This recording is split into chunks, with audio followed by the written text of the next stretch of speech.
बंधुओं, भक्ति कहते किसे हैं? क्या माला लेकर बैठ जाना भक्ति कहलाती है? नहीं,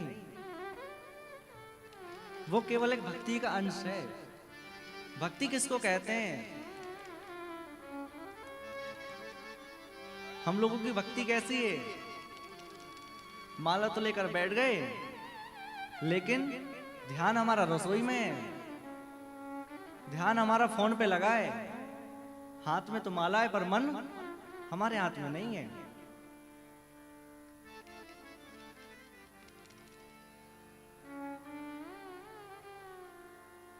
तो माला लेने को भक्ति नहीं कहते।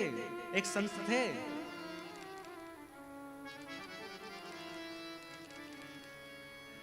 वो माला तो हाथ में ले लेते थे, पर उनका मन कभी आश्रम में लगाए, कभी कहीं लगाए, कभी कहीं लगाए, भगवान का ध्यान नहीं आता था। तो माला हाथ में, कहीं से बढ़िया समोसे की खुशबू आई, बोले अरे लाओ समोसे का मन रहा, इधर ले आओ। क्या ये भक्ति है?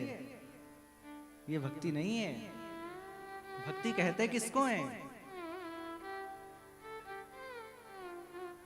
हम दिन न रात भगवान श्री कृष्ण को ही याद करते रहें, इसी को भक्ति कहते हैं।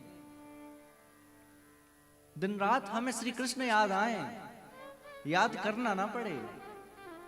हम जिससे प्रेम करते हैं ना, क्या उसको याद करना पड़ता है? कभी याद करने का कोई प्रयत्न करना पड़ता है? हम जिससे प्रेम करते हैं वो स्वतः याद आता है। और भैया एक बात कहूं, याद तो करना उसको पड़ता है जो हमसे कहीं दूर हो। ठाकुर जी हमसे कहीं दूर नहीं है, ठाकुर जी तो सदा सर्वदा हमारे पास ही हैं।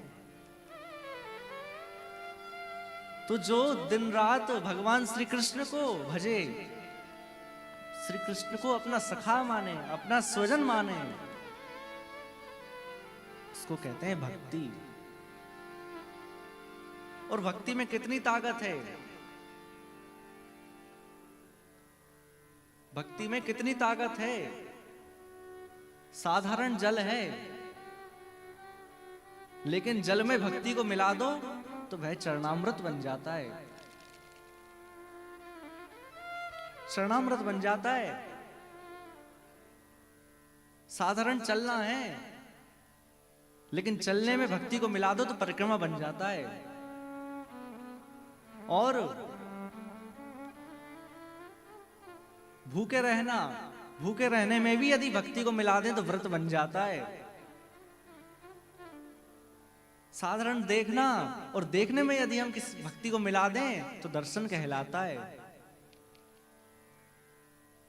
भक्ति में बड़ी ताकत है।